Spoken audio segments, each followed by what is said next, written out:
Hi, Susan. Hey Dahlia, how are you? Happy Um, Friday. Happy Friday. Is it Friday? It's It's today. really All I Friday. know is like yesterday, today, and maybe tomorrow. I know what Monday is and I know what Friday is, and that's about it. So I don't do well on Mondays anymore. Like No, I find them to be useless. I'm useless on a Monday.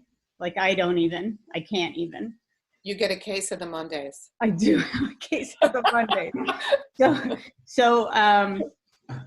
so, so what are you up to these days? Like what's Susan up Oh, to these days? Because I'm you're a laughing. ruckus maker. I mean, like we're both Egyptian and ruckus makers, and then all of a sudden, no. So what kind of ruckusing are you doing these days? Oh, I think it's been crazy the number of 3 a.m.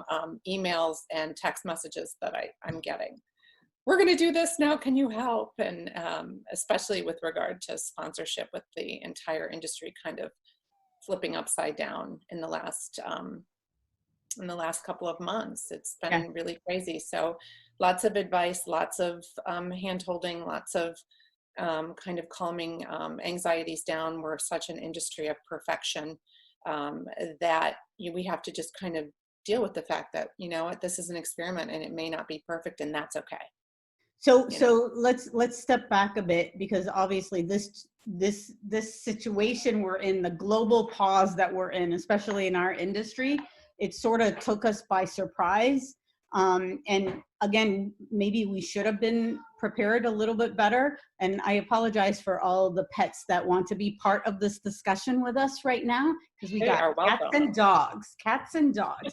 Um, but one thing that I wanted to ask you was, before all of this, you know, the sponsorship universe, what was it like, and what's it like right now? In our industry, I kind of always felt that, and why I have such a passion for it is because it's been a little out of shape. And the reason why it's been a little out of shape is because I think we've focused so much on event sponsorship. And I've always, I've not always been a fan of that. That is certainly important and it's part of, but it has been a focus. And I think this new climate that we're in, this pandemic that we're in, is forcing us to be much more strategic as organizations and look across the entire organization and all of the various member touch points that we have to really kind of take inventory of what we have to offer potential sponsors. And then that's kind of a good thing, actually. I think it's forcing that to happen, which unfortunately it's happening in this climate, but I think in the world of sponsorship it's a good thing. Well, Changing that sponsorship model needs to happen. absolutely. And we keep asking for, you know, organizers to not look at one event over the other, but look at their products, or look at what their content creations are, that they can then, you know, wrap sponsorships around it, basically. So we're gonna just say it right now, that this is a reset moment, right? This is a golden Total reset. opportunity. Go and do an audit. I keep telling people, go and tear up your prospectus, because you should have done that a long time ago. Yeah, get rid of those heavy metals, the bronze, silver, and gold that nobody cares about. People don't care No. necessarily about, a logo on a bag. I was just talking to an organization, and they told me that their big sponsor, pulled out last year, and they were so surprised, and they said, we were so shocked, the sponsor, because our numbers had been so strong. We had grown so much, and our expo floor had never been so full, and all these things kind of were happening, and they just assumed that it was, a win for their sponsor. And their sponsor said, you've grown so much, the segment of your membership that we're really hoping to engage with became more difficult for us to find. And so there's the miss. So, while you're looking across your organization and really collaborating, and that's happening right now because of new budgets being formed, it's a great opportunity. You're kind of blowing up your budgets and rebudgeting for different things. This is a great opportunity to break down the silos within your organizations and kind of collaborate about what can potentially happen. But also on the sponsor side, if you're not making sure that you're communicating with your sponsors, even if you're not sure what's going to happen with your event right now, just to check in with them and make sure that you're taking their temperature, it's not going to bode well for you. So I'm really encouraging everyone. They're like, well, what am I going to tell them? What am I going to say? Check in with them. Be authentic. Be a true partner. Be a true partner. Care about what's going on in their industry. I mean, there are some industries that are flourishing. Tech is flourishing, right? Delivery services. Delivery services. Oh yeah, for sure. Yeah. I mean, so, understand and really re-engage with them and really talk to them. They appreciate it. Even if you don't know the answers, you don't know exactly what is going to happen, make sure that you're talking to them before they see an announcement come through on your email or an e-blast that something's changed. You don't want to do that. You want to be a good partner. Right. And so I bet you're probably getting the question of, I have sponsors and exhibitors that want their money back because I, switched from a face-to-face to virtual. And so what do you say to them? And what's your advice to them? Well, I love to use this analogy because it happened. In mid-March, I was so excited, front row concert tickets that I had bought my husband. And of course we were so excited, but the concert was canceled. I didn't want my money back. I want to go to that concert when I can go to that concert again, right? So I didn't even think about getting my money back. They put the new date out. I put it on my calendar, blocked it off, said, we're going. I think we assume too quickly that everybody wants their money back. A sponsor is engaged with you because there's a value.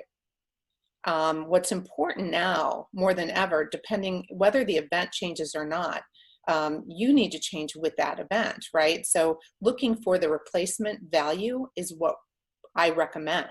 So, they find value partnering with you for specific reasons. You do that deep dive with them. You make sure you understand.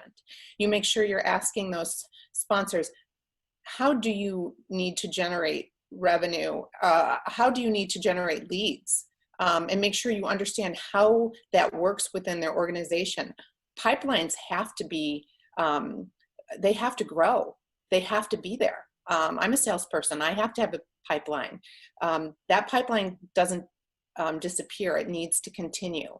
Everybody has goals. So how are you going to help them continue to do that in a replacement value kind of way? And there's lots of things, a lot of sponsors want to be considered thought leaders. Again, there's all sorts of content that they can help you deliver. There's webinars, there's social media, there's targeted communications. There's so many things, virtual events. I mean, there's so many ways that a partner or sponsor can engage with you that benefits, them. It helps them grow their lead generation. And again, making sure you understand how they monitor that, how that counts for them, and how it helps the members, which is paramount. Members always come first. And then obviously it benefits all of those things combined, benefit the association, because you're able to, continue to maintain those revenues coming in and deliver really important targeted content to your members. So I'm intrigued. Has there been any creative opportunities that you've seen where your clients, or like maybe from the industry, and Piper also wants to know this question, as you can hear, where they are doing the transition, or creative ideas that they took, face-to-face exhibitors or sponsors and saying, this is what we're going to do for you in the virtual world, because these are the type of target audiences you want to be in front of. Any cool stuff that you've seen? Yeah, I think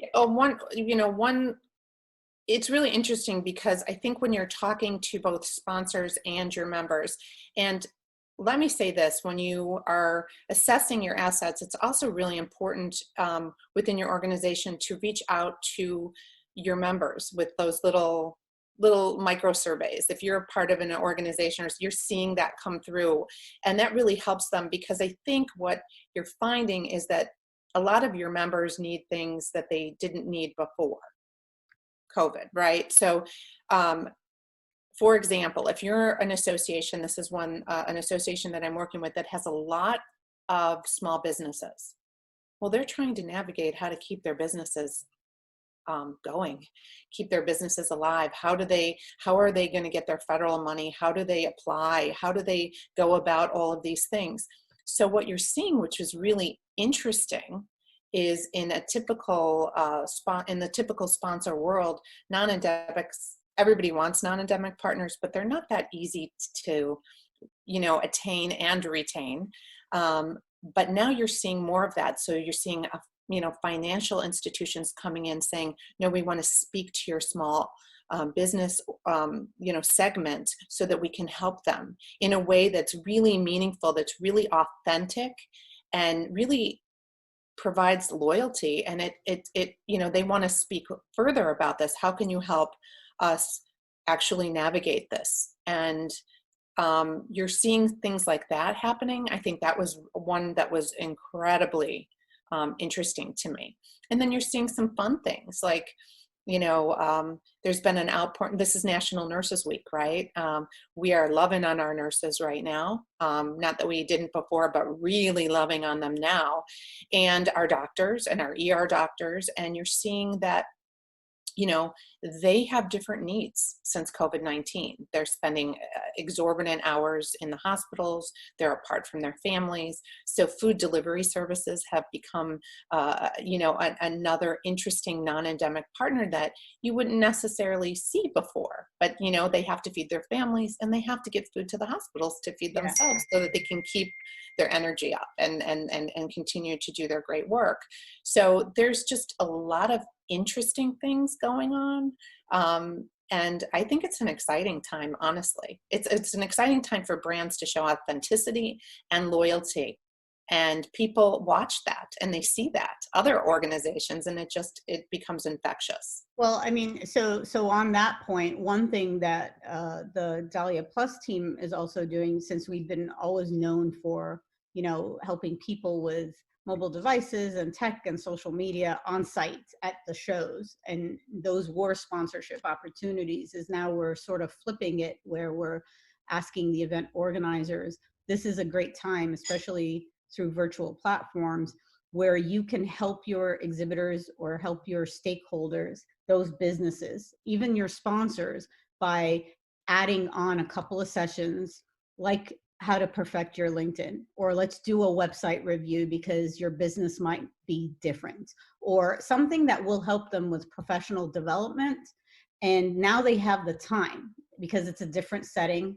They don't have exhibit hours from 8 to 5, for example, and they're in need of it. And it's going to create that organization loyalty back from these businesses that were once just seen as exhibitors, right? Or just seen as sponsors.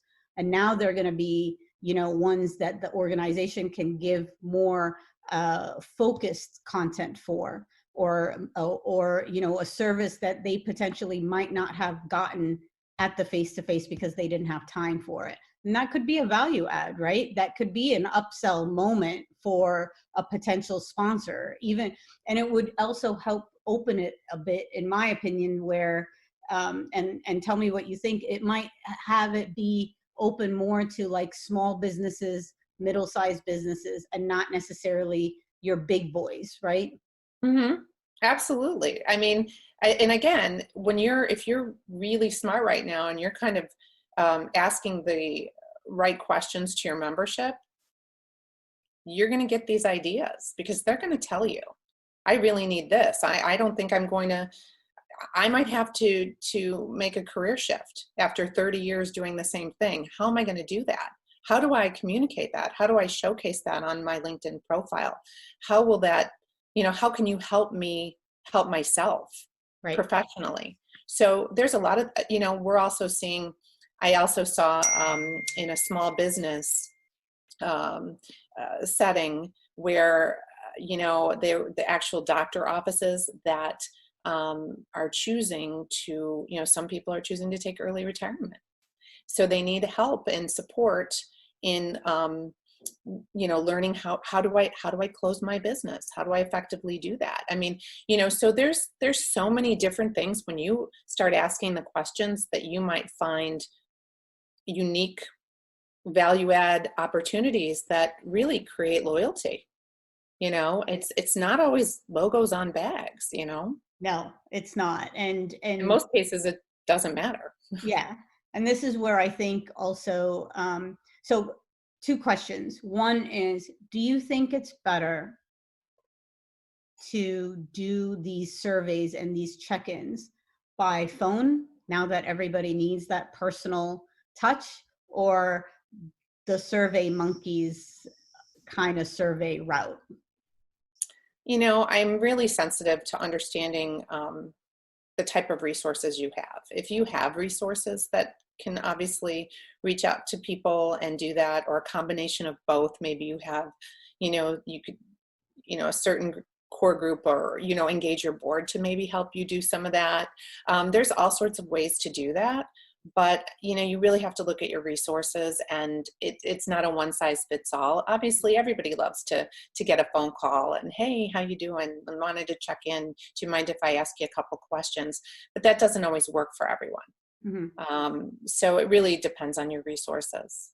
But our industry is very personal, and depending on the organization, if it's doctors, you're not going to get doctors, right? You're not going to get them right now. So it really depends on the industry. It depends on so many things. But I think that, organizations, they know their members best.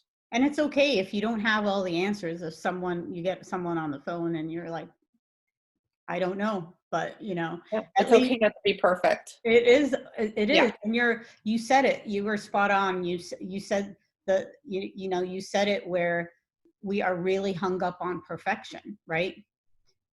So much so.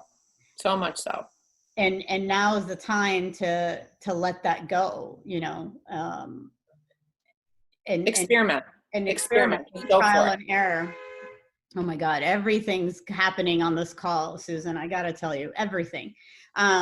So the other thing is, and I think this is a moment where people are also trying to assess, how do you monetize sponsorships or exhibitors, if you will, in a virtual setting? Because a lot of organizers that we're having discussions with are having a hard time with it. In terms of pricing it? Yes. Well, again, for bullet, like, is there a little formula that you can? There's not. I mean, I will say this. If you are really aligned and understand the goals of the sponsor, and you are delivering on that and really showcasing that, where you understand how they're going to get their leads, you understand how this is going to be of value to them, I will guarantee you will monetize that sponsorship.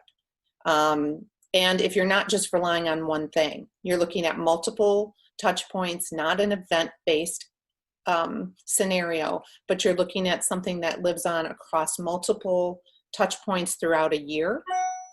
And then, you're not hanging your hat on one event. It's not a good idea. It's never been a good idea. It's putting all your eggs in one basket. You don't want to do that. But if you're really diversifying, you're going to grow that. And if you're listening to them and really understanding them, that will happen. I think people like to base they base sponsorships on their costs. This is what this costs me to do, and this is what we need to get this amount of money. But it's really not based on the cost, your cost. It's based on the value. And if you deliver that value, it will be there. But if you're short-sighted and you are making assumptions and not really engaging and collaborating with that partner, it won't be there. But it's not a one-size-fits-all. There's a lot of metrics that go into valuing sponsorships. But right now, it's hard to get everyone to do all the valuations perfectly at this time, but I would recommend that you really focus on the replacement value based upon the sponsor's needs and the member needs. If you are focusing on all those things collaboratively, you will monetize it will come back to you twofold, I assure you. Perfect. What are sponsors asking for anything particular, you think, right now, or like is there anything specific? Because obviously it's all data based, right? So show me a list of people, or which is the best one. It's like, share with me a database, or what is it that we need to, because some of our organizers and some of the listeners are also sponsors as well. So what should they be asking for, or like anything that would help the conversation? I think the sponsors also want to showcase authenticity, and they want loyalty too, because they're stepping in at a time to help solve member pain points and provide perhaps some thought leadership. So they're really kind of coming at it a little bit differently as well. So, just like you're seeing all sorts of different advertising kind of switch to, solve people's problems, whether it's, financial problems, and you see how, automotive companies are shifting in terms of how they're marketing to the consumer. Hey, 0% financing, and you're not going to get a payment for several months. You're seeing everybody kind of shift to be thoughtful, and I think that's what sponsors are looking to do too. Let me help you solve a pain point, and maybe it's not necessarily directed to what they do, but you're seeing them sponsor things that will ultimately help them. And there's that emotional connection, if you will, to that brand. Because I sometimes don't remember whether it was a platinum or a bronze or silver partner. Right. But I remember if I were watching or learning something that was really going to be impactful to me and help me personally, professionally, whatever, and that person and that organization was linked to that, it's there, right? And they really cared about how how they were viewed in terms of, they were part of the solving the pain point, providing thought leadership. Some are providing expert panelists and providing really interesting content. They're getting that content. So I think that right now it's about authenticity. I mean, people are, it's an emotional time, and I think it's really you want to be really credible. So this, I also, I mean, I love what you're saying, because it's almost like activations or experiences that are emotionally related, relatable, I should say. Mm-hmm. And so those are golden sponsorship moments right there. And I honestly don't think it's going to go away. And I think that you can truly build on that across different products or across different services, and not think of just your annual convention, and the beauty of the virtual world or hybrid events is that you can continue creating those moments, right? Or those events, if you will. And then just that offering and that whole emotional service that's attached to it is also a sponsorship, or I don't want to use the word sponsorship in that sense, but you know what I mean. So like you can add on to it a brand that truly believes we need to offer this. I'm going to help offer it. So it's more like an offering than the usual sponsorship that we know. Right. It's time to kind of step back and look at what's really important and listen to what your members are saying to you Right. and what they really need. And what I find really fascinating is that organizations are really coming together in a way where they were siloed before, really, communicating together. So in the world of sponsorship, I think this is exactly what it's kind of that shot in the arm that we needed. And there's a silver lining in all of this. And I'm frankly very excited about it. And I would be remiss to say that, a lot of the, where I go to get a lot of my content for or updates regarding what people are doing for sponsorship. I would be remiss if I didn't mention the Partnership Professionals Network. They're wonderful. They provide a lot of information. So, for those of you that are really looking to kind of navigate what to do in this climate, they're a really great resource. They're great. Dan Kowitz and Bruce Rosenthal, they're wonderful. They're thought leaders in our industry and great partners and collaborators with me. And they really have delivered a lot of really great information. And I think it's good for anyone hearing this to kind of take a look at the content that they gather and put together, because I think it's really valuable. Awesome. So any words of wisdom? Just I think the main thing is this is a time to experiment and be creative. Yeah. And pay attention to what everyone else is, pay attention to what, different market segments are doing, because I think you're seeing a whole change in things. I love the whole non-endemic piece. I love that, this is a really great time to present some unique ideas, and frankly, I'm enjoying it. Awesome. So for those that don't know your details, where can they reach you for like sponsorship, assistance and all of Yeah, they can reach out to me. It's Susan at Ruckus SPC, strategicpartnershipconsulting.com. Perfect. Susan, thank you. Thanks, Dahlia. Happy Friday. Thank you.